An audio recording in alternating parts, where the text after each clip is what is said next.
Namaskar, everyone. And, last few weekends I've been starting the conversation with the beautiful, mentioning about the beautiful weather here in Bangalore. And today is no different.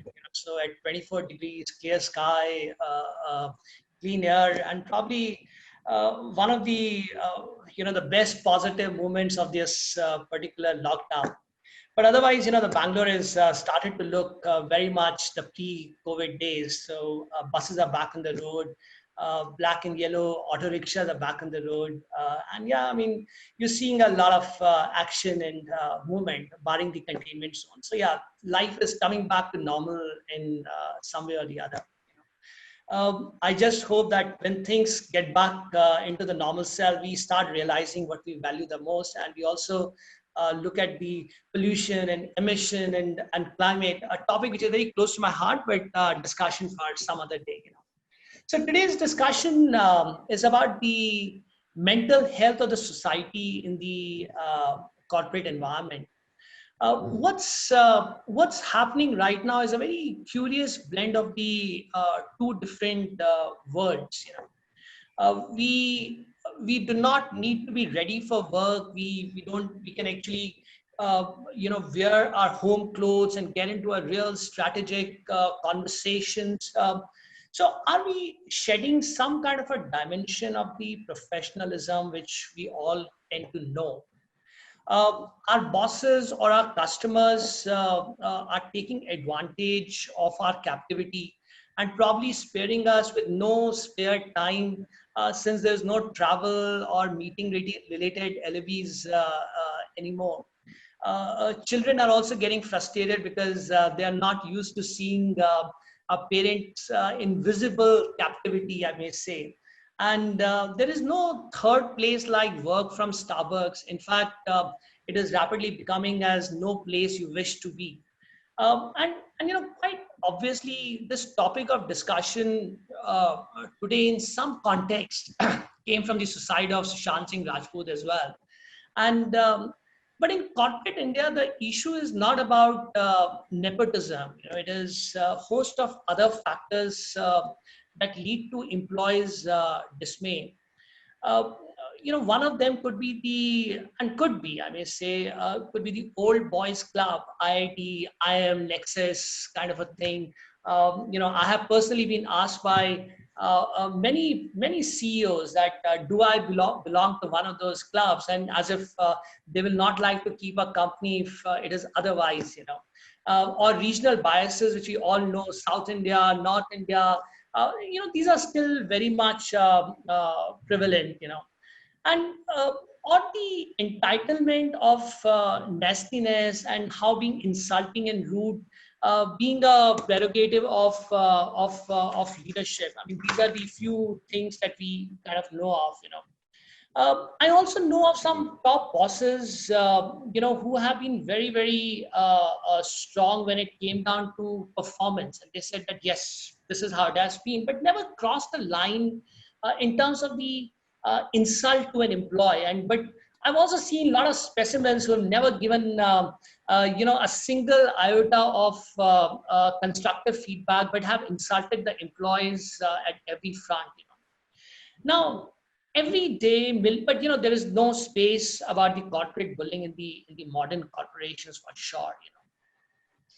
Now, every day, millions and millions of Indians, we are facing a mental health crisis, and the attitude of the bosses and the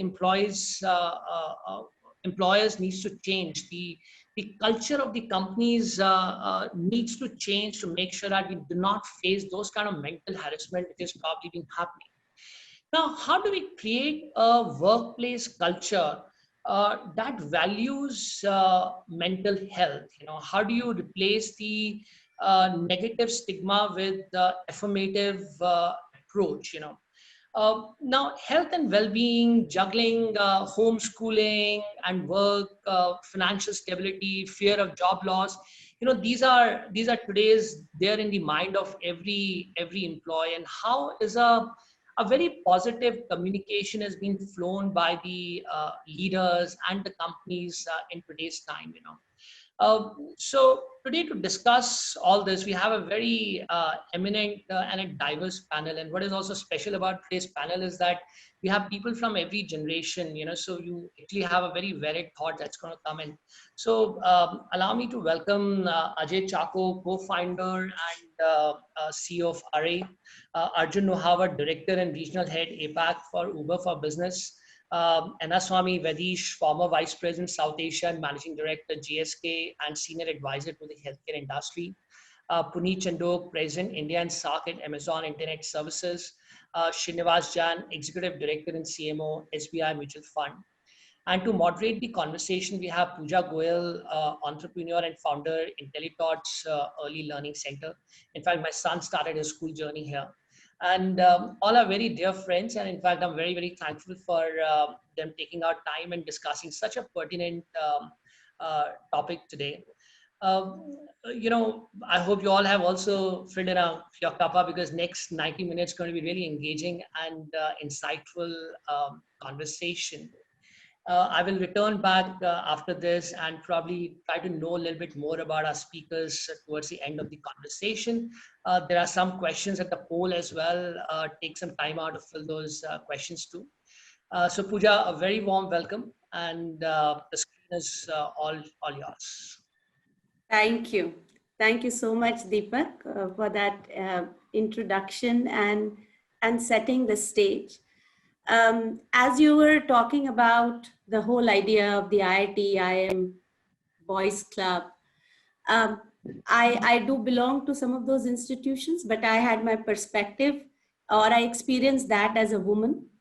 So that kind of triggers some thought. And as you were talking about it, a story came to mind that might be very pertinent to this conversation and might help set the stage for our discussion. But first of all, thank you very much for bringing this set of fantastic people together for this important conversation about mental and emotional well-being during these times, during these crisis-ridden times.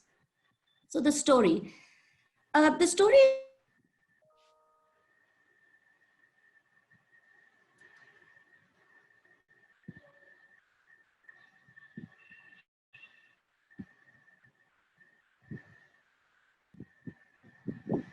about 10 years ago, and it has stayed with me. He learned to swim very late in life as an adult. So, he started to swim, but he still had his fear of water. So whenever he got an opportunity, he tried to overcome that fear by actually putting him in that situation and trying to swim. He was vacationing with his family once in, I think, Hawaii with his young daughter and his wife. It was a nice, clear day. The water was cool, so he decided to go for a swim in the ocean. He entered the ocean, he started to swim and felt excellent. He felt like, wow, it's gorgeous and I can swim and I have gotten so much better. He literally got into a flow. He wanted to go to a place where there were some corals. So he continued to go and he was feeling very strong about it. He said, wow, what a fantastic decision. Finally, all the effort and all the hard work that I have been putting in is paying off. And I'm able to swim here. Then time came to turn back. He turned back and started to swim back and realized that he was making all the right strokes, but was not moving forward. He began to panic. He was quite worried about what was happening. How was he going to reach the shore? He continued at it. He started to kick himself for not wearing a life jacket, for not wearing flippers, for just making such a rash decision to come out into the open ocean. But the sight of the thought of his daughter and wife at the beach, somehow using all of his willpower, he was able to swim back to the ocean. Now, the interesting thing comes when he started reflecting about it. And he realized that when he was going out into the ocean, he was supported by a strong undercurrent, which he did not give any thought to. He thought the reason he was swimming so beautifully, he was in the flow, was because of himself, because of his own strength, because of all the effort that he had put in.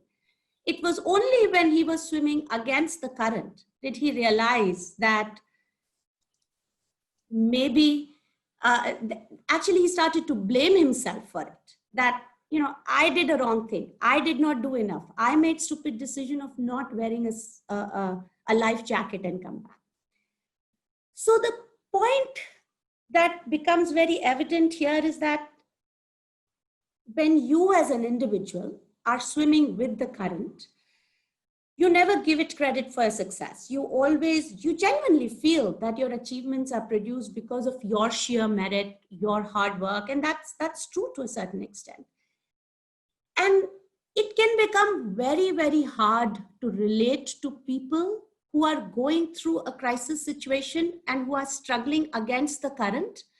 So in these times, if you take layoff as an example, right, you are kind of being forced to make some of these decisions, getting people to go on leave without pay, on layoffs. And you kind of say, well, yes, it's very hard, but you will get over it. I have been laid off twice in my career. I managed it. I was able to get over it. You'll get over it.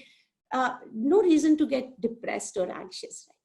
So it can be very hard to make that leap as a person who's going with the current and reach out to a person who's fighting against the current.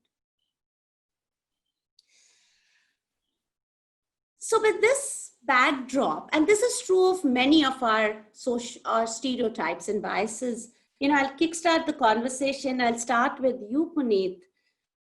You are, of course, the president of AWS Amazon, and Amazon is known to be, you've been a partner at McKinsey, and Amazon is known to be, both organizations are known to be meritocratic, no-nonsense cultures, pretty kind of high on work ethic, on meritocracy. So how hard or easy it is for you as a leader to think about some of these soft factors and to think about some of the people who might be struggling with issues in this environment, which is all about accomplishment and doing things right? Pooja, first of all, thank you for sharing the story. It was actually quite inspiring the way you described it. I think back to your question, I really don't think it's difficult, right? It just goes back to the quality of the leader you are, right? I don't think there's a trade-off between insisting on high standards and being human at the same time. I think it's a false trade-off if at least that's the way some people frame it. I think there are 2 or 3 things at least I've realized as I've gone through this, right? One, like every change in life, and this is probably the most massive change we're all going through, there are positives and there are downsides, right? So it's always good to start with the positive and be hopeful, right? And for example, my personal story for the last 20 years, I've never been home this long, right? I've never seen my kids be kids. There is a silver lining, right? So I think just keep reminding ourselves that there are positives and things to be hopeful about. Second is you kind of unpack some of this, right? There are 2 or 3 things that are happening, right? One, as you said, the boundaries are fluid, and boundaries have been fluid for a long while, but now it's getting more accentuated, right? You can't really switch off that easily. Second, a lot of us used to get energy from physical interactions and unstructured conversations and walking into a customer and making a pitch or talking to colleagues. That's gone. And by the way, the tone of conversations has also changed, Pooja. Conversations are not that positive and uplifting anymore, right? Right. And then the third, which is probably the most important thing that's playing on all our minds, is what's going through is truly unprecedented, right? We don't have pattern recognition on this, right? And when you really don't know how to pick up patterns, and I'm a structured thinker, what happens is you start fearing the worst, right? And it was Mark Twain who said, I've been through some terrible things in my life. Some of them actually happened, right? And we are suffering more in our imagination than in our reality. And once in a while, you have to go and tell yourself that, listen, not every story that I tell myself is true, right? So that's a little bit of just personal reflection. I think as a leader, going back to the point, there are 2 or 3 things that you need to do, right? One is acknowledge that this is not impacting all of us in the same way, right? There's a big contextual variance. And by the way, even personally, right, within the same day, there are moments when I feel strong and on top of the world. And there are moments when I feel weak like hell, right? And you got to be okay with that and acknowledge that, right? And people are taking it differently. And when you're feeling weak, you go and ask for help. When you're feeling strong, you offer help. And that's one of the things that at least I'm trying to drive as a conversation around my teams, right? And kind of keep that in mind. Second, I think be vulnerable, right? Be open and authentic. Nobody's got a grip on this. So if you go out and say, listen, I've got this under control and I know how the next 6 months, 9 months, next quarter will look like, you lose credibility immediately as a leader, right? So I'm not trying to do that at all. And none of us are trying to do that. We're being very clear on what we know, what we don't know, and what we're doing to find out the unknowns, right? And just kind of being honest and upfront about it. And then finally, I think just creating forums and conversations like this, right? And we're having these conversations around our teams all the time. And we used to do an all hands. We've changed that to an all hearts now, right? And again, beyond just the nomenclature and the rhetoric and the words, it's a conversation about not just sweeping under the carpet everything that's not working well, like the number of Zoom calls and meetings and conferences and discussions, but having an open discussion, right? And helping each other out in our moments of weakness, and then offering help when we are feeling strong and good as leaders. Right. So Puneet, one thread I'll pick up from your point is around, these whole water cooler conversations have gone away, and all hands we used to do, there was still some banter going on. So just changing the vocabulary there to say all hearts. And I struggle with it because you are in these back-to-back meetings. There is the agenda item for each meeting. You just kind of go in there and say, okay, this is what we have to cover today, and go through that. There is very little room for general chit chat. So I actually leave it open to the floor to give any specific examples of what you are doing to either make each meeting a little more all hearts rather than all hands or all agenda, or putting a process in place to enable and bring back that idea of interaction, general fluid interaction. Yeah, I maybe can go first. Sure, Srinivas. It's a tough thing, right? You never can replicate a physical chit chat water cooler environment. One of the things I've started doing, it's not more a company phenomena, but my phenomena, is that I expect the teams to start meeting 5 minutes early, and I, as a boss, actually join 5 minutes late, or at least. So it's giving them some time to, do their personal chit chat. Right. I mean, it's explicitly told that I won't join. You can start off. I'll come 5 minutes late. And I don't do that every day. I do that once in a week or so.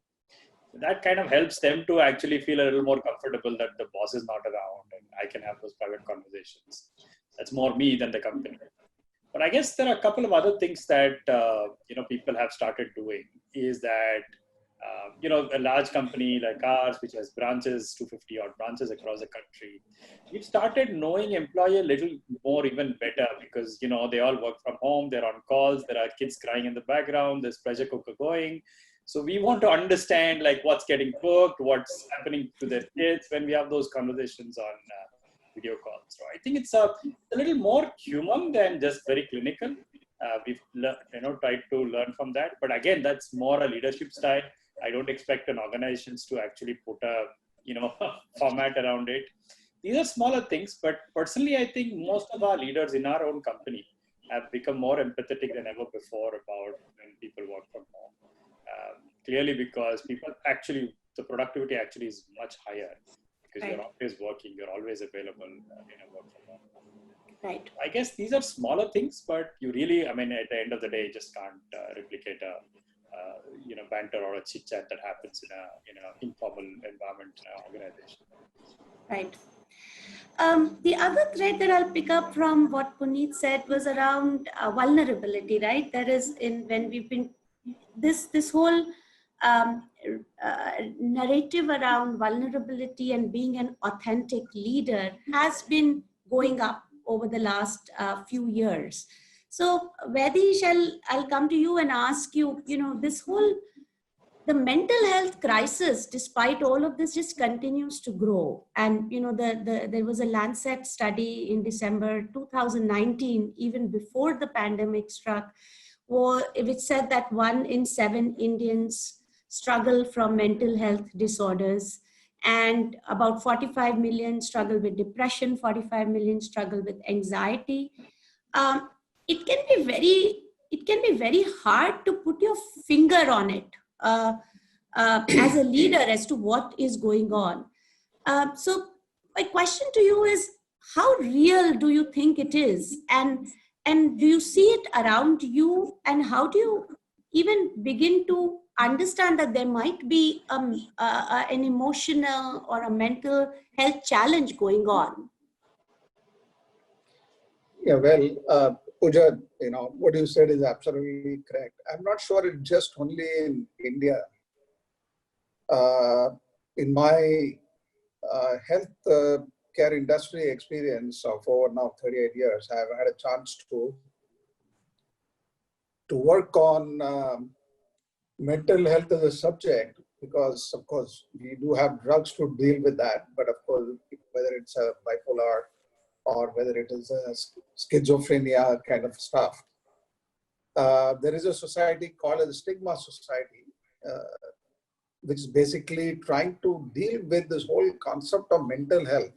It's a big stigma, just not only in India, and a country like India and some other older countries, mental health is always seen in a very different light. Nobody wants to go and get their issues sorted out, right? Unlike in Western world, having a shrink is as good as going to a dentist, right?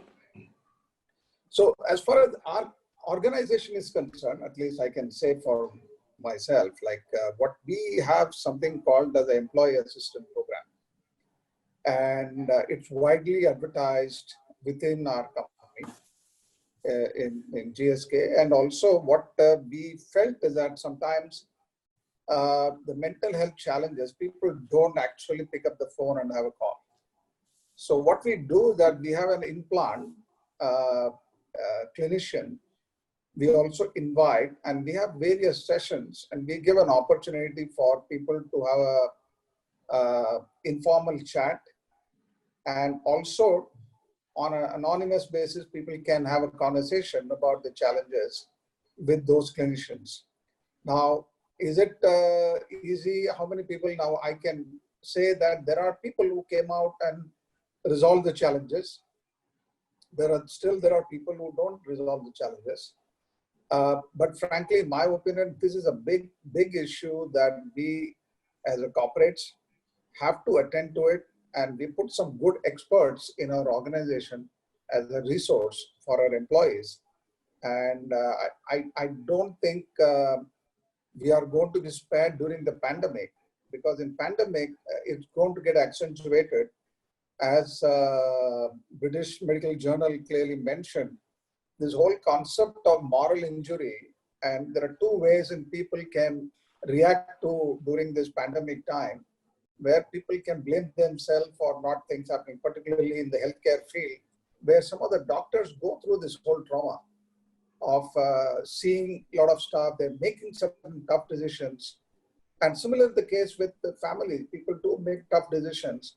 And there are women at home, they're now doing multiple things as compared to men at home. And how do they manage this during this time, attending to the digital calls, attend to the child's education, putting them through their classes, at the same time manage. So we have had this kind of cases also being attended by our counselors.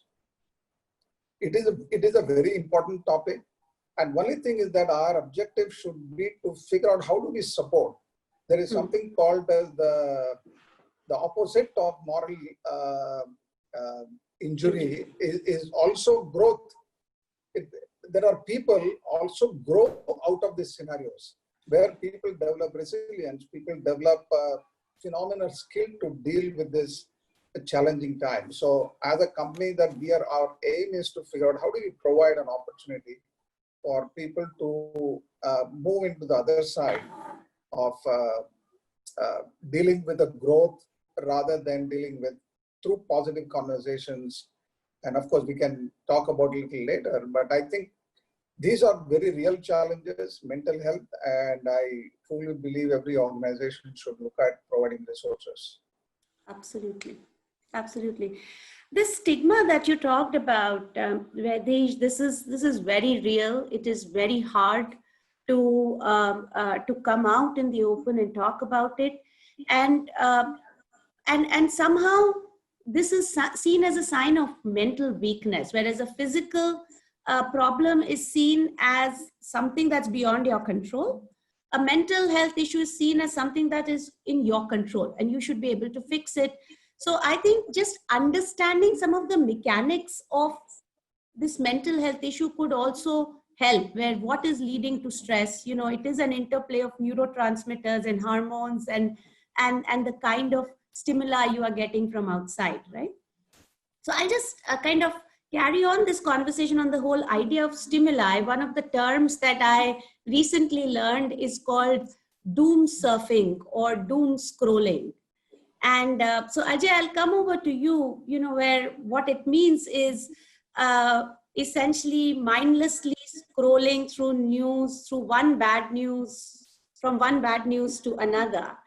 And, you've of course led large media organizations like Forbes and TV18, and now you are a founder of Arré. And media has been vilified a lot in this space of fake news, putting all sorts of scandalous stories outside, polarization. Would love to hear your perspective, Ajay, on the role that media is currently playing in either perpetuating some of these challenges that we're talking about and can play, and what is the role it can play to improve the image so far. Thanks, Pooja. So one caveat, I've clearly moved away from the news business. We're in the entertainment side right now, and that's primarily because, like you said, I mean, news was getting extremely politicized once upon a time when we were leaving, and that whole buyout was happening. But more than that, now I think it's getting increasingly polarized across any divisions you can find. So I think the less said about that, the better. But I want to come back to the context of the discussion, which is, and I'll take off from there, onto the media bit, because that comes later in my view. See, I think it's a question of priorities also. I've actually managed large organizations with more than 3,000-4,000 people, and now we manage a relatively small gig as an entrepreneur.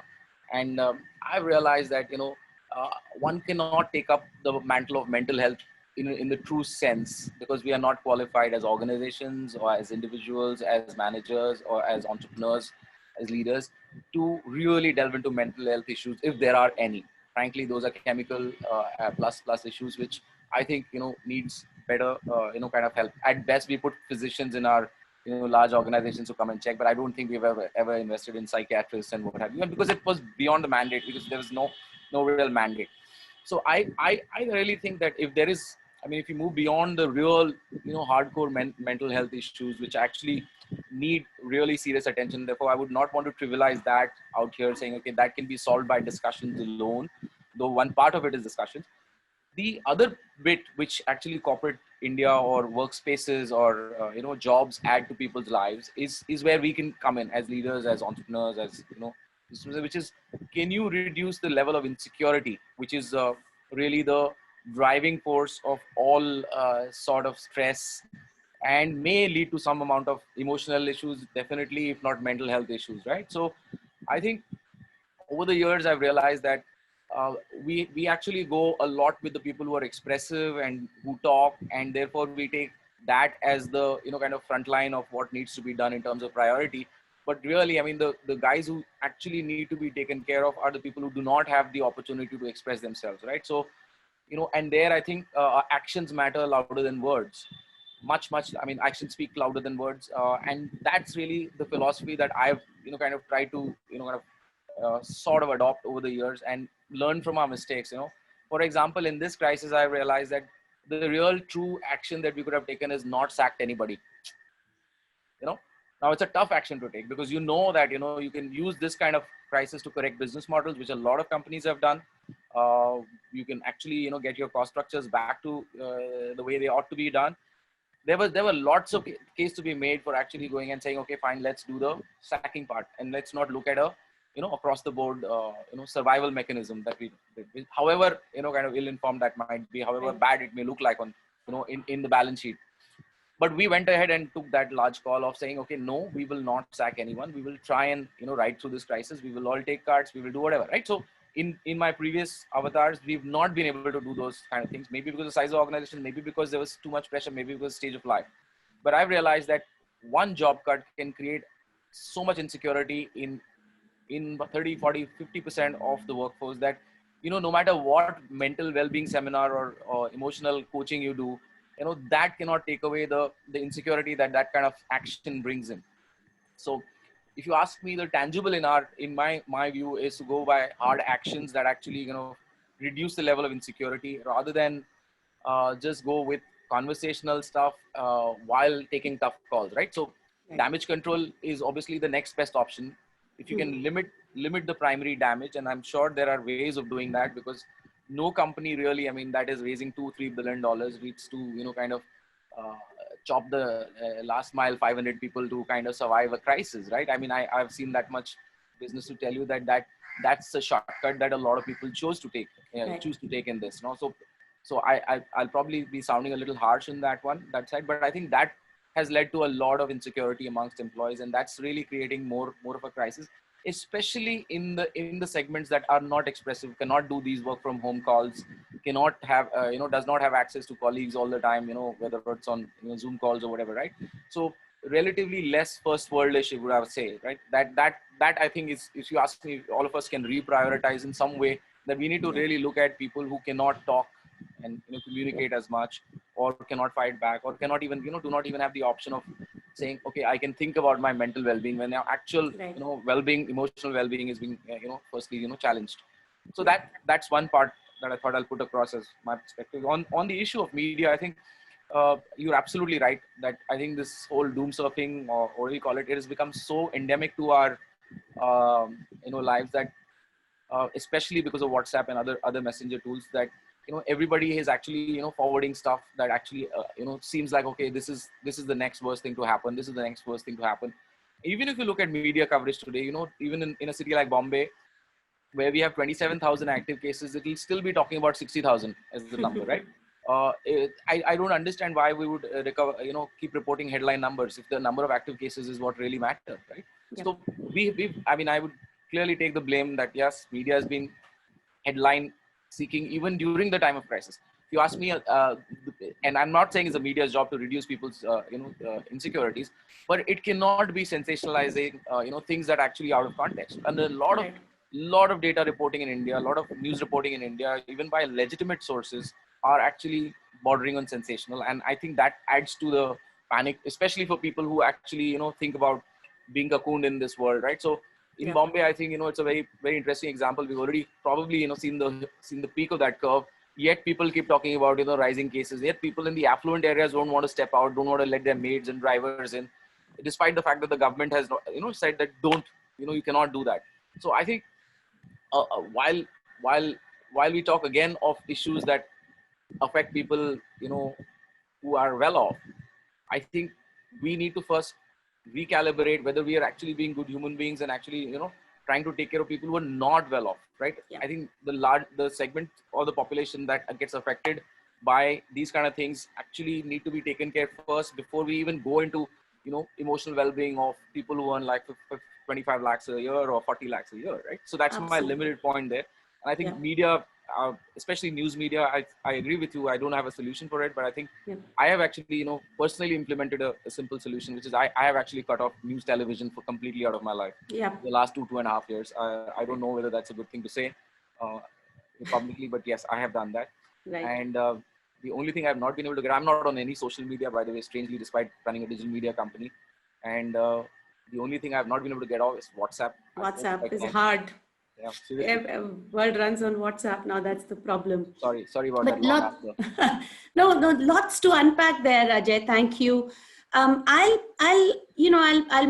take your point earlier about what is in the control of a leader and what is beyond control, and contrast it with, we have Arjun here who heads Uber for Business for APAC, and clearly as a founder of a company, you have certain level of control, which you might not have as a person within a large, as a leader within a large organization, right? And Arjun, so my next question is to you. Uber, of course, has been through a roller coaster ride. I don't know how long you've been there, but it was touted as, it was the blue-eyed unicorn of the investors. It could do nothing wrong. It was going to disrupt transportation and many other industries. And then there were a bunch of senior management changes that happened. There were a bunch of things around culture. And of course, during this pandemic, it has been disproportionately hit because transport just as a sector has been so badly hit. And you've had to, as a company, as an organization, had to take some very tough calls. So I want to understand from you, how has that impacted you? How have you dealt with that and made sense of it? And how have you helped? I mean, how do you supported your team manage this challenge that we all are facing, but some of us can't help living through some of those decisions? Yeah, thanks, Pooja. Thanks for that question. I've been with the company for about 4.5 years now, so I've seen some of the turbulence as well as how the company's completely reinvented itself, and I think it's phenomenal the way that the company is forging ahead. The pandemic has certainly thrown headwinds and challenges that were unexpected and particularly difficult for the travel industry, right, at a large, and we are part of that in a way. But when you diversify into other business models, you do have the ability to continue to be more resilient. So the Eats business, for instance, is that business unit of ours that's really helping in times like this. I think that's been pretty smart of the company. But kind of zooming out a little bit on your earlier allegory, where you said that you gave an example of somebody going in the current, helping them in one direction, and suddenly they're faced with unfamiliar currents and challenges, and they find it really difficult, or they have to dig deep to figure out what needs to be done. And we're seeing the same thing with people, right? I mean, they're swimming in unfamiliar waters, all of us, on this call, people in our teams, and we're all learning to, requiring to learn a new stroke, a new style in which we can raise ourselves, raise our collective team, to a performance level that helps our company, our performance, all of us individually to kind of, to flourish. So different people, we have to first understand the context of different people take things differently. So from each person's perspective, you start appreciating where they stand in the spectrum of being able to overcome and resiliently face some of these issues. You're able to better empathize and relate to the context that is required to deal with them. And sometimes some of them actually become part of your core group that helps lift the overall organization. So from that perspective, I think leaders have to be compassionate and empathetic towards how their teams are going to be able to effectively work in times like this. It definitely becomes paramount. Yeah. Any example of that? The challenge I feel with something like an empathy, vulnerability is like we are able to say it, but it's so hard to do. Yeah. Absolutely. Good question, right? So I'll give you an example. We sometimes take it for granted that people in our team who've been high performers, all right, are the ones that will continue to perform high despite all odds. Because you see, in our vocabulary, we've got, every company's got their cultural taxonomy, right? So you'll talk about grit and you'll talk about resilience and determination. But what you realize is that we're all human, we're all fragile and susceptible and vulnerable to different, contexts. And what COVID, quarantining and self-isolation has done is completely fracture what's construed to be normal. So if you are a very high performer, and I'm giving you a live performance from someone in my team, live example from someone in my team, one of our best performers, he lives, alone in a different country from where he is. A very energetic and very, physically active person running ultra marathons. And for the first time, you'll actually start seeing there's there's a crack in his armor. There's that chink which is getting exploited by having to be just in the four walls of a room.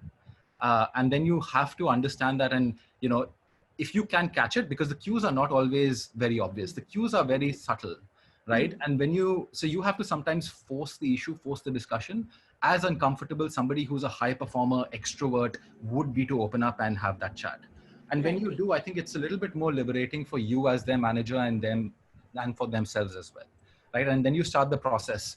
And to Ajay's point, we're not the experts on this, but your company and has to be the one that provides access to different avenues and to different help resources to be able to go and do that. And Uber has been, I think, world class, one of the best in terms of ensuring that employees have access to those assistance programs and resources, right? So that is really paramount. The other thing that I'll talk about is generally, collectively as a team, you need to also delegate effectively to people who are able to, take charge and run some of these, because there's nothing better than people taking on, certain responsibilities beyond what may now become mundane day-to-day routines, right? So I'll give you a very interesting example, and I learned a lot from it. So our India team, we usually have happy hours, right, on Fridays. And I got an invite from the team who was in charge of, setting this up for 7 p.m. to 9 p.m. on a Friday. And my initial reaction was like, that's intruding into personal time. I should probably go and tell my team that's not right. Have you thought this through? And what was very interesting was the rationale given was, if we do it in work time, it's just one of those things that we have to do. Remember, Friday evening, people used to go out. They used to go and hang out with friends. The conversation used to be not about work. It used to be all the banter that you have with your colleagues, whether it's with your colleagues or friends. And this started, mimicking that. So the way that people took up to that 7 to 9 on a Friday evening surprised me as well. And I learned a lot that we have to kind of, try and evolve what our own thinking is sometimes, because we aren't able to break free of what a work day and a work week looks like. Because it's as weird as one of my colleagues put it. It's no longer working from home, is it? It's living at the workplace. Yeah. So how do you adapt, your own understanding and appreciation of how people are, relating to this, what is possibly going to be most impactful and helpful, both for the organizational productivity, which is paramount, as if the organization prospers, you as individuals will prosper, right? So what works for the organization, and how do you toe the line between that, and what do you do to support, employees in succeeding personally and professionally? Right. Thanks, Arjun. I think through this round of conversation, a lot of the solutions kind of have started to come out. Employee assistance program, just change in vocabulary from all hands to all hearts, just keeping your eyes and ears open for change in behavior that you're seeing. At least keeping your mind open to change of format of some of the things that we used to do. But I want to dig a little deeper into some of these interventions, and what are possible avenues in which we as CXOs and leaders can start to think about in our organizations. And, Ariana Huffington has famously started, she's spoken a lot about her nervous breakdown while running Huffington Post, and she has started a whole organization around that, which is called Thrive Global. I have a very close friend who runs Visa, which is an AI-based chat support. It's like they call it the 4 a.m. friend. And this is all kind of pre-COVID-19, right? This is kind of just as our lives were. It was still all of that mental health issues were endemic. So Puneet, I'll ask you if you think technology can play any role in systematically addressing some of this. So, the challenge is that when we say, okay, keep your eyes and ears open to see for clues or to hear any signals you get, or you say, be vulnerable, be authentic. These are such soft, subjective terms. And honestly, we as leaders have not grown up on that. Corporate India, America, corporate world is a lot about effectiveness and passion and driven and results oriented and metrics oriented and all of that. So one is just even transitioning to that vocabulary, but another is to take it to some specific initiatives, specific tasks, specific projects that we can begin to drive to at least wade in these waters and understand this problem a little well. So the question is, can technology play a role, and if yes, what? That's an interesting one, right? And my 2 cents on this, and I've been in technology for 20 years, and I'm sure many of you are very deep, right? Technology is an enabler, right? You can't really expect technology to say, listen, I'm going to solve for all of these issues. And I think just 2-3 ideas on that, right? I think number one, again, technology plays a role there, right? Leadership is still a contact sport, right? Everything is becoming contactless, from pizzas to banking to coffee to everything, right? But leadership is still a contact sport, and technology enables you to do that, right? So on an average, I used to do 10 to 15 conversations a day with customers and colleagues and partners. I've doubled that number now. Right? I'm just calling more people up, and technology helps me get there. Right. All of that, right? So that's one. Second, I think what Ajay said was really interesting, which was the say-do ratio, right? Which is your say-do ratio has to be 1:1. There's a ton of rhetoric, right? I mean, every time somebody tells me we're all in this together, I just ask them to just get out of the room, right? Just, no, we're not all in this together. We're all taking it differently, right? Which everybody is reacting differently. And how do you go from rhetoric to, and how do you make these words real emotions and actions, right? And I think that is important. On the vulnerable piece, Pooja, I agree with you. It's a very uber concept. But I think the only thing that, again, there's a left brain answer, there's a right brain answer. You can think about structured mechanisms, but I think I'll tell you one story, right? So I've been doing a weekly large group meeting where I kind of share my ideas, right? And every time I go in very strong and I go in with a clear point of view and a structure, and those conversations are okay, but not very meaningful. Last week, I had a conversation where I started with my own personal story saying, listen, by the way, guys, I'm really worried about my own father. And he's a heart patient, and we've just got an oximeter, and we're trying to figure out should we have an oxygen tank given what's happening in Delhi and Bombay. And suddenly the tone of the conversation completely changed. It was probably the most meaningful conversation we've had as a group, because now people, and you have to lead with example, right? You think, listen, the guy's being honest and authentic and vulnerable, and he's not got everything under control. And let's talk about that, right? And then suddenly people started talking about their own emotions, and emotions are through the charts right now. And we completely dropped the agenda, and it was a really interesting conversation around what we're going through, right? So I think that, right. And then one final comment, again, I don't think it's a technology comment, but we all have to be, as leaders, we have to be hopeful, and I call it bounded optimism, right? Which is, you have to be optimistic and realistic at the same time. Nobody wants to follow a pessimistic leader, but at the same time, you can't be a blind optimist, right? So I think you have to kind of balance that off. And there's a very interesting theory around fragility. I don't know if you read this, Dr. Ben Tahar talks about this, and which is, he basically says that all complex systems, including humans and organizations and relationships, are not resilient. And again, we use this word resilient a lot. We're either fragile or anti-fragile, right? Which is, whenever a black swan event like this happens, you either come out of this much stronger or you come out of this much weaker. You never go back to your normal, right?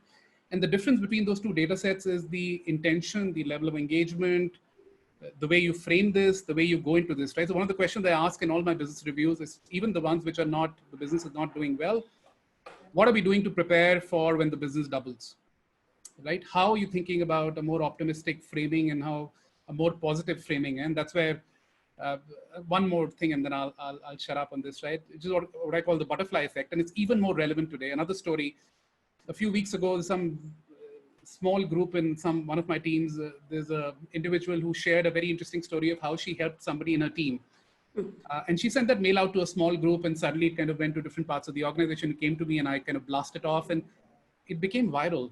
And for 15 minutes, I was smiling and I was happy. Yeah. After kind of reading that email and sending that email around, it's a true butterfly effect, right? And I'm pretty positive that for 15, 20 minutes that day, my entire team around India and different parts of the world were happy and positive, right? And it was a small 2-liner email around something that somebody did, right? So again, long story. Keep an eye on your say-do ratio. If you're saying be vulnerable, then be authentic and just let your guard down and be hopeful and positive, and kind of, they say fear is contagious, so is courage, right? So spread courage and spread as much positivity as you can. Absolutely. Absolutely. Thanks. Thanks, Puneet. As you can see, I have a long list of questions, and this is never ending. So just for the audience, I'll take a break. If there are any questions you have for the panelists, please put it in the chat video, and we are going to try and address this. please mention the speaker who you want to address it to, or just generally to the panel.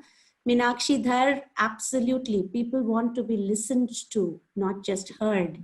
And yes, we've not touched upon that very, very critical skill of listening, which is really an acquired skill. So I'll actually open this to the panel in terms of this question of, can technology help us in any significant way in creating a systemic solution to one, realizing that such a problem exists, and two, addressing it, and three, supporting an individual or a team going through that turmoil. Can I comment on that? I just wanted to add to. Absolutely. So I agree with Puneet. It's technology can enable something, but it cannot necessarily be, the front. It can be the front end of it, but I don't think that's the only solution. I think most solutions in this space, if organizations were to be taking up the mantle of mental health in a serious sort of way, it has come over the years through legislation. If you look at, doctors in factories of, employees with over 100 factories over 100 employees need to have a physician or a doctor, an emergency medical, aid person sitting in the hospital itself, in the factory itself, right? So if we are serious about, mental health being one of those things that actually be, kind of something that needs to be taken care of, at least. And like I think Arjun or somebody was mentioning that in their organizations they have somebody who actually people can go to, maybe a counselor or a psychologist, if not a psychiatrist or whatever, but an institutional mechanism within organizations to take care of this. Like I said, I think we are not at that stage yet in India, in many companies where, we moved to the level where, we're talking about mental health and being able to take care of that. So it's beyond a mandate of many people. But I think if it is mandated legislatively for companies of a certain size and scale, that yes, you should be, kind of able to put at least one counselor or whatever. And fiction has a lot of examples of, people who have done that. Like a show called Billions has a person who actually tries to boost up people's, kind of hedge fund capabilities. But I think beyond that, if you were to look at a legislative plus technology kind of solution, that could work. But I think it has to be, especially in a country like India, unless things are mandated, it doesn't really, kind of flow through. So if one were to take that seriously, it has to start at the top. Large companies by mandate need to have something of an institutional mechanism to tackle mental health, somebody who can listen to people beyond just their colleagues or their bosses, etc. Right? Right. Pooja, I'll just come in over there with just one more viewpoint on that. Remember, technology is going to be as intelligent or as the person who is providing inputs to it. So, right, if you're trying to look at the two sides to this, one is trying to suss out the problem and determine whether there is an issue, and B, do something about it. All right. The issue is with people, even if they're going through some duress, it's a matter of self-esteem where people don't want to necessarily reach out. So even if you have interventions to try and determine what the issue is, it may be unwittingly gamed by the person, for whose benefit it is designed and intended. So one of the challenges is that. So I think I still think it requires human level intervention. I think organizations should invest more, which historically they have, but now they need to do more. But whether it's experts or whether it's training their own people to try and figure this out. There are early warning signals. People becoming a little bit introverted, a little reserved. They are more reticent. They are more negative generally. The output isn't that. The energy levels are low. So if you can suss out, look at these indicators, and then you go towards interventions after you've identified where technology can come in. I'm not sure what those exact what design principles of that look like, but I'm sure there's enough creativity out there, and this is definitely a time of opportunity. So we look forward to something coming up. Absolutely. And Thrive Global actually is doing a lot of work on it. And I want to highlight one more point that came out of this, which is about storytelling and the micro steps there and a scale of impact it can have. As Puneet said, the butterfly effect, right? Just the idea of sharing some of these micro stories enables people to feel comfortable to talk about their own concerns. So it's up to the leaders to begin to share those stories where you can come across, you are vulnerable, you are genuinely being vulnerable. And that opens the door for a lot of people to start talking about it. Now, the challenge is that once the floodgate opens, how do you deal with it? And do you, as an organization, build in some of the systems to actually address it rather than say, okay, this is one-off thing. Vaidheesh and Srini, you've been quiet for some time. So, I want to add another factor to the mix, and I can't help but adding it because I'm a woman, which is, what role does gender play in this whole situation? As a woman, I am cognizant of the fact that the way I deal with stress is somewhat different from the way my male counterparts deal with it. So I would love to hear from you that as a leader, do you think even in something like this, mental and emotional health, well-being, do we need different approaches for different genders? Well, Pooja, quite interestingly, pre-COVID time, we have something called a Women Leadership Board in our company. As you know that our global CEO, for the first time, she's the lady who became a CEO even in the pharma industry, right? Yeah. So quite a lot of buzz that happened around the subject of women being a leader and what challenges. And she set an example of, she has 4 children, she manages, runs a global organization, right?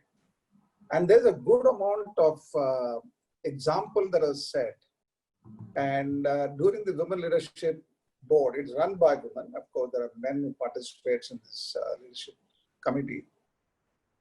What I find it interesting is that, of course, you go through those transitions even during a normal time. But the test of it comes during the pandemic like this, right? Where, in fact, very interestingly, pre-COVID, we were preparing for a complete smart technology in our office, from a typical traditional office to a cabinless office to a completely digital office, where we were promoting work from home, and if it's not necessary. But quite interestingly, it looked like as if we prepared for a pandemic, and suddenly it all becoming so seamless, and people seem to be delivering, having conversation. But very important thing that comes out is what the point that you mentioned, which is the blind spot, is how the women are dealing with this. The unfortunate part is that whether you like it or not, in an Indian context, however liberated you are, when women tend to look after the home. And where now she has to look after the child, and she has to look after if the in-laws are there, parents are there, and even the husband. So quite interestingly, the meetings are being scheduled, whether it's a global meeting, regional meetings, and everybody expects the lady to be on a call. And how do we teach? One of the things that we are looking at is how do we teach women to say no to some of these calls, right? To deal, because at the end of the day, this is not a working from home. This is pandemic working from home, right? Yeah. So, and also, Vaidheesh, how do we teach men to expect slightly lesser? But there's exactly the point that is being right now. There's a lot of conversation about how do we, without feeling guilt about the fact that I'm not attending the meeting, right? There is an expectation I can call people at any time, right? Because we are not in the office. People forget that there are multiple things that are added to the so-called somebody running the household. The work has gone up by almost about double. So I fully agree with you. This is the one blind spot, I would say, as an organization, that it's going through right now, resolving it. How do we be sensitive to the needs of a gender, like what you just mentioned about women as a gender? I think it's a brilliant point. Every organization need to catch the bull by horn, and particularly where the organization, a lot of women leaders are there, women workers are there in good proportion. Like, for example, we have made almost 50% of our leadership team is women, right? And we've changed it from 5%, 10%, and large number of workforce. So given that context, it is a challenge. But at the same time, you have a business results to achieve, right? Absolutely. And you have quarterly results still, whether you like it or not, people are still looking at quarterly results to be seen. Even though people say, no, this is pandemic, but the fact of the matter, there is the inherent pressure in the system of delivering business results. But you are right, absolutely. I think this conversation has to happen through, I think, being, as you said, authentic. And one of the initiatives that we rolled out, it's called as the BU initiative, bring the best of you in the organization, which we started pre-COVID. I think all of them are helping us for people to be open and courageous in communicating. Otherwise, it wouldn't have got communicated to start with. People are now communicating about this, and we are able to resolve and not taking this as somebody not able to deal with the workload. So I think it's a very, very important point that we need to be addressing as a company. Absolutely. Srini? Yeah, so I think like most Indian organizations, we are also male skewed. So, I'm not that very sensitive to women's requirement. But I think over time, with more senior leadership, women coming on board, we've got more and more sensitive. And of course, this is now kind of become a requirement for us that in every position, we look at women as an alternative all the time. Having said that, because of this low strength, we don't have like a policy around it. What we obviously have is women leadership actually pushing for that particular cause. And that actually helps in highlighting this stuff at a very higher level. So I wouldn't say there is path-breaking work that's happened, but there is a recognition that needs to happen. And there is always a recognition saying, okay, we need to be a little more lenient with women with family, with other priorities to handle when they're from work from home.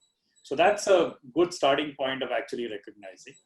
But I probably want to give a little bit of an example around one of the things that we have done is bringing distraction to all the chaos that's there in our lifestyle, right? So that's a very critical stuff. Like Puneet talked about that butterfly effect, that you need some positivity, you need that 15 minutes of break that you feel nice about. I guess that's something most of the organization, especially ours, are trying to do. Our HRs have been trying to run a lot of these distraction programs to take people away.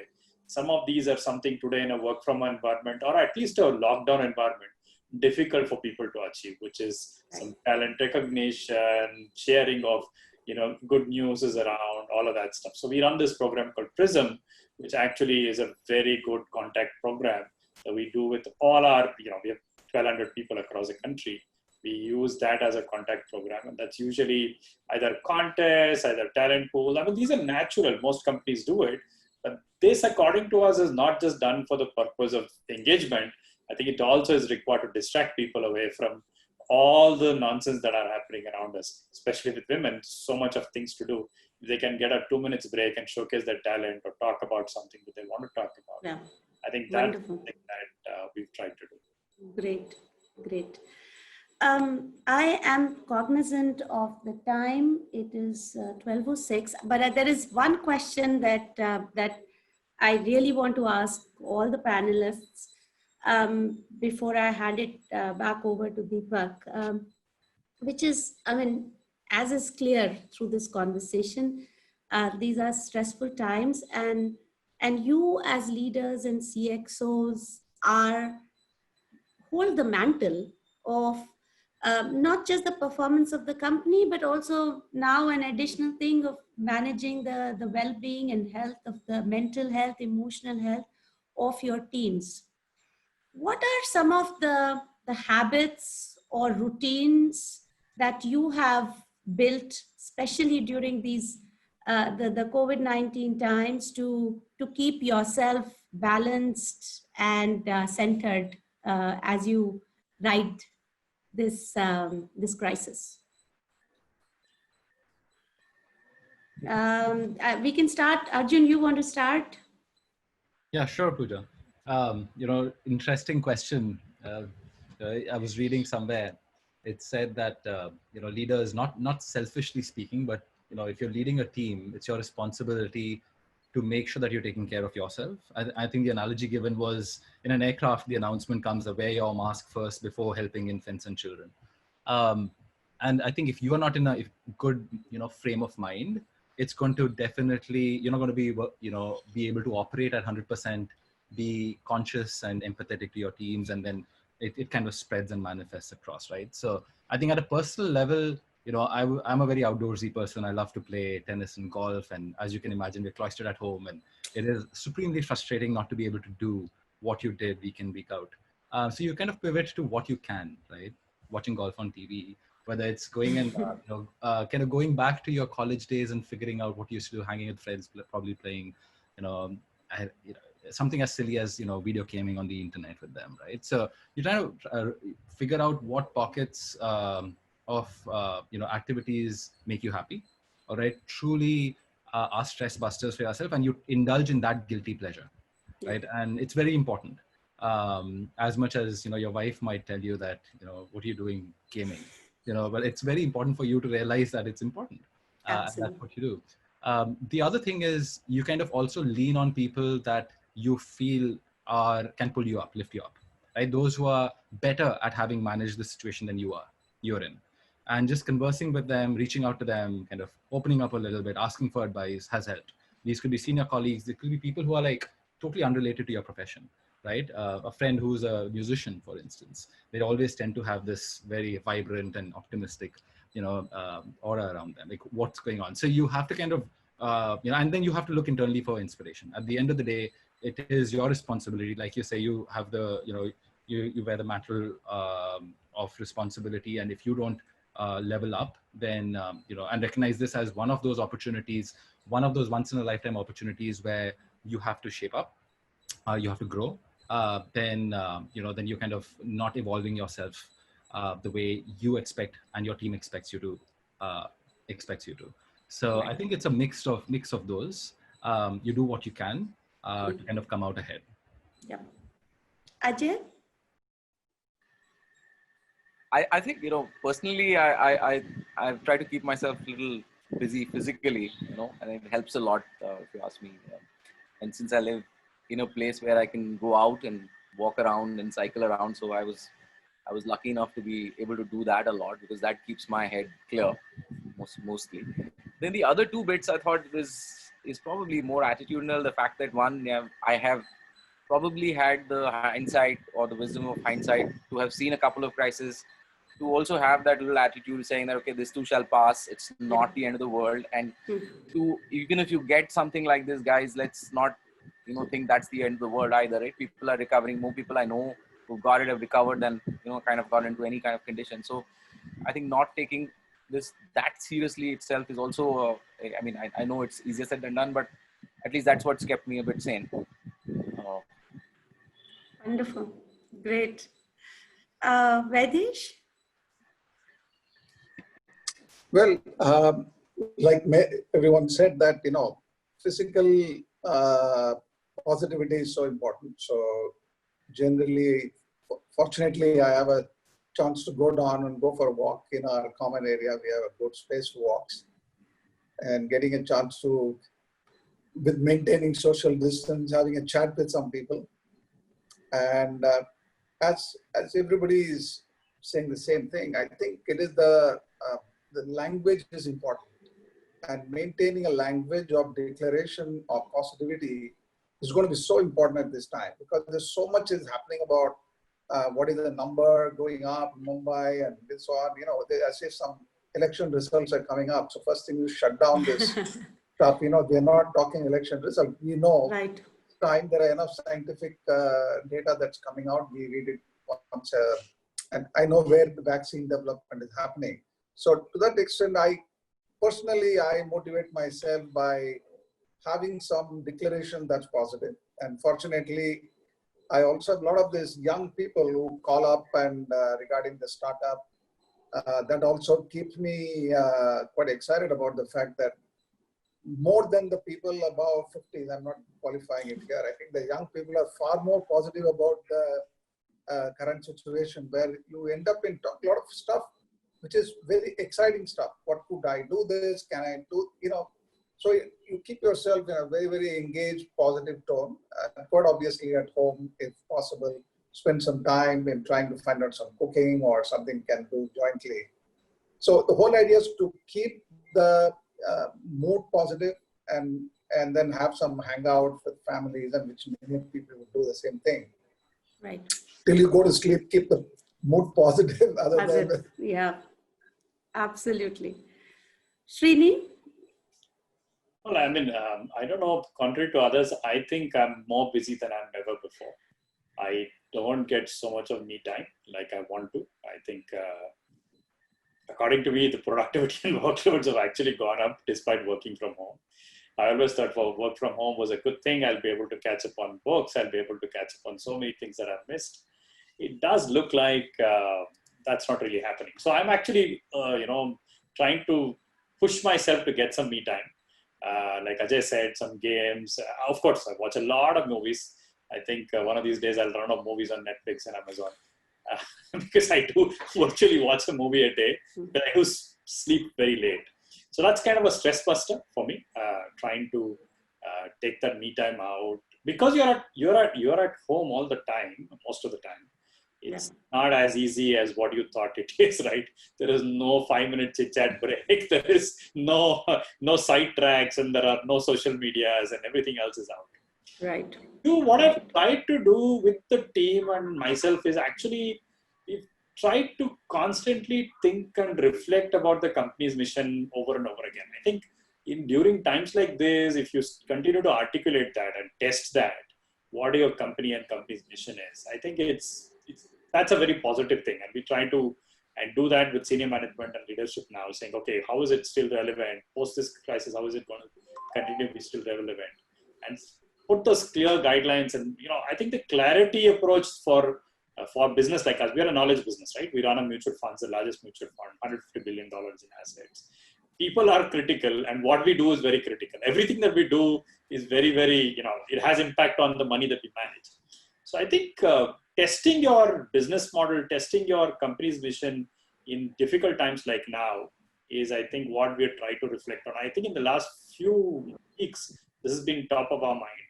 And I do that even at me times, thinking, oh, is this still a right company to work? Do I still, is this still post-COVID? Is this still going to be a great place for employees, right? So that's something I try and do. I know it's not like something path-breaking, but I think if you do this now, I think it gets better when things get better.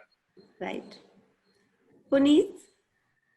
There's some fascinating ideas by my colleagues here today. I'll use 2-3 things quickly to bring this to close. Right? I think one, Arjun covered this, right? I think there are 2 syndromes that leaders tend to fall into. One is this whole sacrifice syndrome. I'm gonna do everything that I can and lift the weight of the world. And I completely agree with Arjun, right? Put the face mask on yourself and take care of yourself. The second is the victim syndrome, right? Which is saying somebody needs to rescue me, and why are all problems coming to me? And I also need downtime, all of that stuff, right? And these are all battles in our own minds, but I just kind of keep cautioning myself against falling into either of those traps and keep myself sane. I think the second thing is taking care of yourself, going beyond sleep and eating and exercise and entertainment. I think it's also about being generous and kind to yourself, right? And maybe it's more personal, right? But I tend to be very critical of my own decisions and my own actions, and I need headspace, right? And there are many ways of doing it. Some people journal, some people meditate, some people reflect, some people take a walk, whatever floats your boat. But as a leader, you've got to be able to find some headspace so that you can really kind of decouple the fiction from the facts in your mind. And then the last thing is you just, as a leader, your own personal operating model, right? And I kind of look at this now. I used to look at this every month. Now I look at it every Sunday. And there are 3 or 4 things that I look at, right? One is, what are my priorities? Going back to this piece around taking care of yourself, what are the real swing decisions I can take in the next week that will really move the needle, and everything else needs to be delegated or automated or whatever, right? So what your priorities are. Second, what roles am I playing? Am I really helping my teams think big? Am I really helping them solve problems? Am I being a shoulder to cry on? And there are multiple roles we have to play, but being conscious about that. Yep. Third is managing your energy, right? Which is, so now become a morning person, and I really want to do all my interesting problem-solving discussions in the morning. And then finally, your time. And this is something that I learned from Pradeep, Arjun. And he told me one day, and Pradeep, who runs Uber in India, and he said, how much of your agenda is driven by your priorities versus somebody else's priorities? Always go back and look at that, right? And I look at that every Sunday, saying how much of my agenda is, and at least half of it, if not more, has to be driven by things that I want to go and solve. So just kind of keeping your operating model in terms of your energy, the time, your priorities, and the role you play, and then finding some headspace. Wonderful. I'm trying to solve it. Wonderful. Ajay, is that Mahesh Manjrekar? That gentleman looked like Mahesh Manjrekar who walked in. Thank you so much. Yes, you know him or what? Oh, yeah. I mean, you've seen him around, right? So. Pooja Goyal. I don't know whether you know Pooja. Hi. Celebrity sighting. Celebrities. Oh, sorry. But thank you so much. I think this was extremely helpful. I will, I will share just a small anecdote from my side as to, when this whole lockdown started, for my family, there was only one. I tend to be a disciplinarian and a tough mom with routines for my children and for my family. But when the whole lockdown started, there was only one rule I said, and this was way back in March. It is just be kind and compassionate to each other. We are all going to be locked in this house, working, doing our thing. Be kind and compassionate to each other, and be kind to yourself as well. The downside of that is, in being kind to myself, I put on a lot of weight because I end up giving into my temptation of cookies and stuff. And the second point I want to bring about is, I was reflecting on it, and especially when Deepak mentioned about IntelliThoughts, there are these micro steps that you can take, especially when there is so much stress in the air surrounding you, which, this impacts the our limbic or the mammalian brain.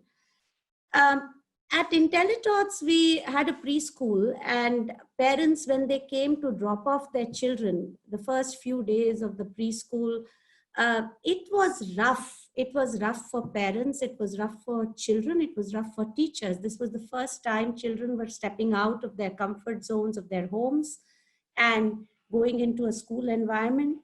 And children would still settle, but actually parents found it very, very hard. There used to be challenges at the pickup, at the drop-off time.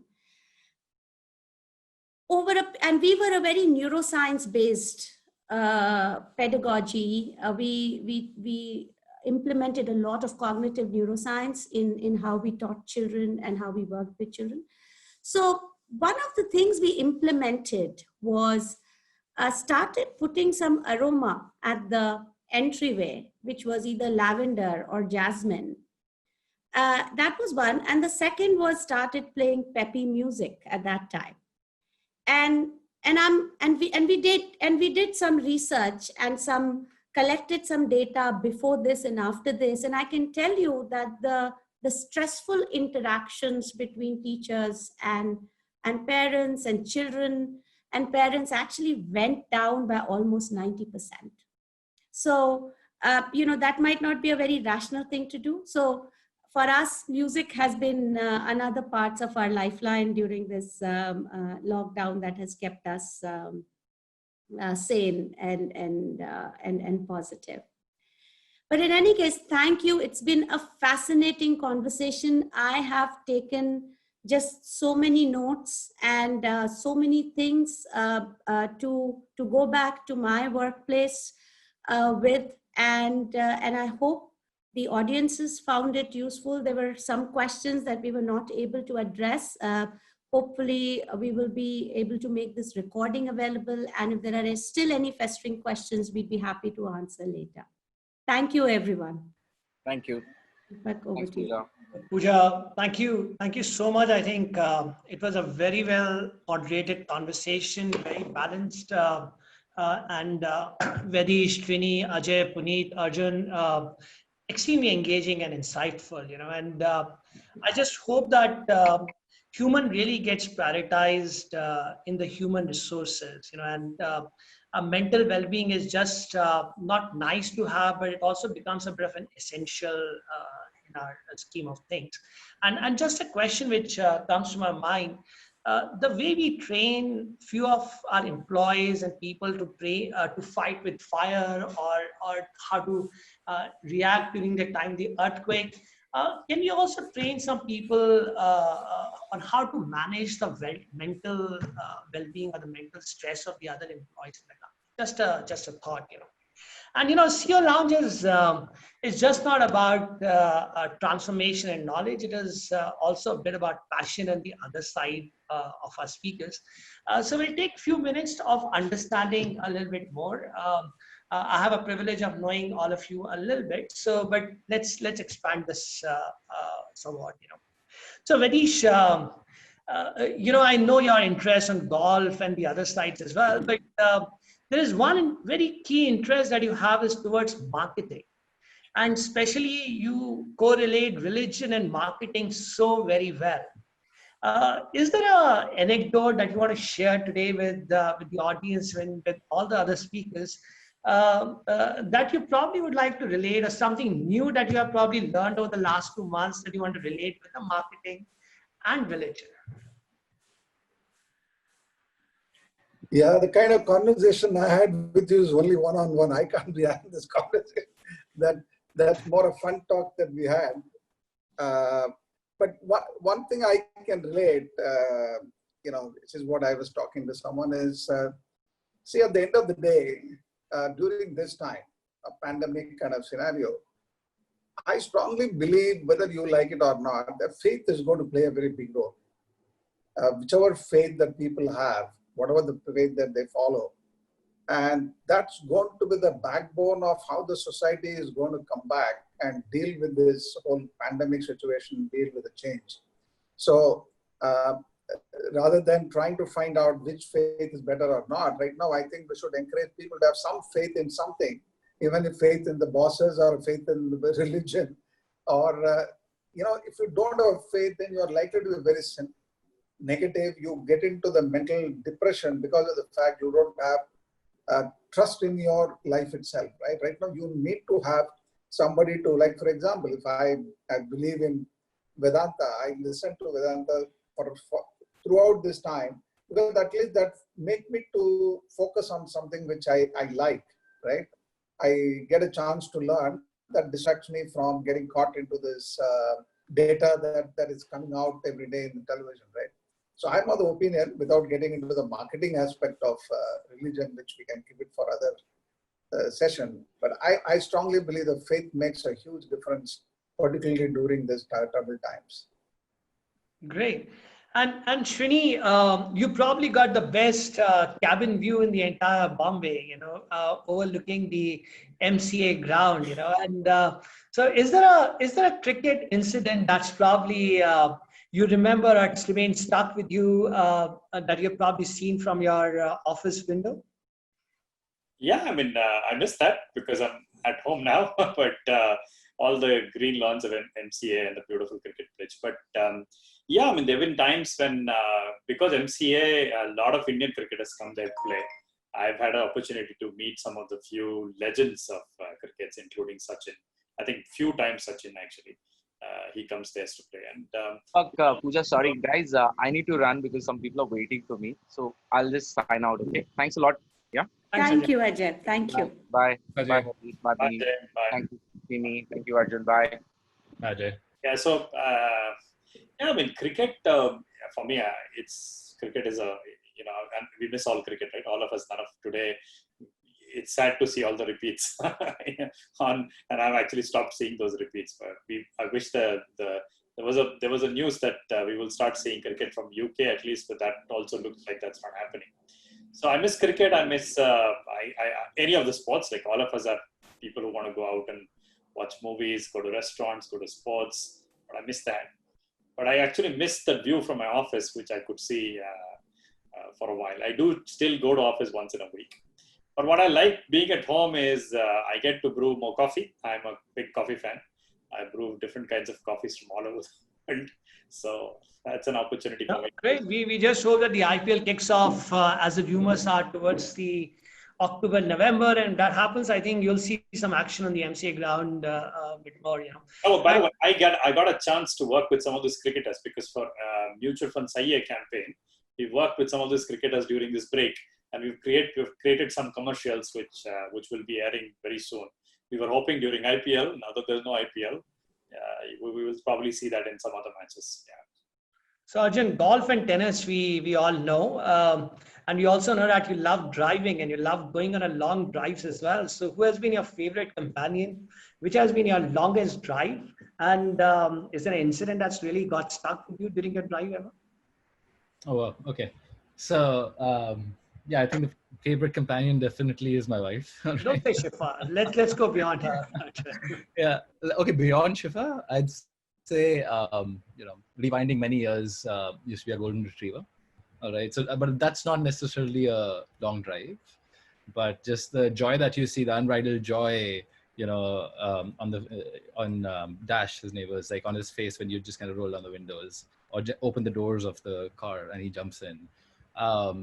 So definitely like driving, I still enjoy it. Like, I'm in Mumbai, not in New Zealand, like you said at the start. So just taking advantage of the Pune-Mumbai expressway, sometimes going and playing in the lovely golf courses that are there in Pune.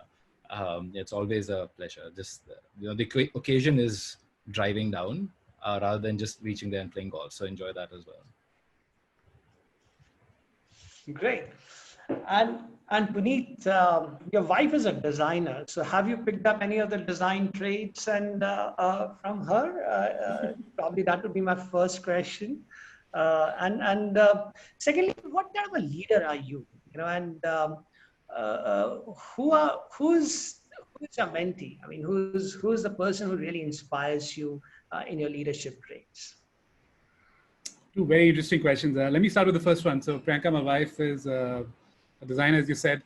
Unfortunately, she's slowed down given just what's happening all around us. So, but we found a few other rituals that she and I kind of getting into. So we've started a Friday evening cooking ritual when she and I kind of cook something different and we experiment and try new things. Most times they turn out okay, but so that's what she and I kind of doing and trying new things. On the leader question, Deepak, 2-3 things, right? I think one, I'm an optimistic, hopeful leader. At least I want to be, and again, I have a long way to go, right? I'm also a leader who wants to bring people together and be a lot more inclusive. And third, I want to think big, right? Which is go and solve. And my genuine belief is that in India, if you're in technology and if you're leading up any business or any part of any of these organizations, you're not worth your salt as a leader if you're not thinking on behalf of India. And how do you really move the country forward and beyond just the business that you run and beyond all the tech that you're developing, right? So I think that's my passion. I have many heroes. I have many heroes. Nohwar Kaka is one of them. Nohwar used to run McKinsey in India for a while. Yeah. He now runs analytics globally. And what he's taught me to be is, beyond all the intellectual horsepower that he brings to the table, is to be human.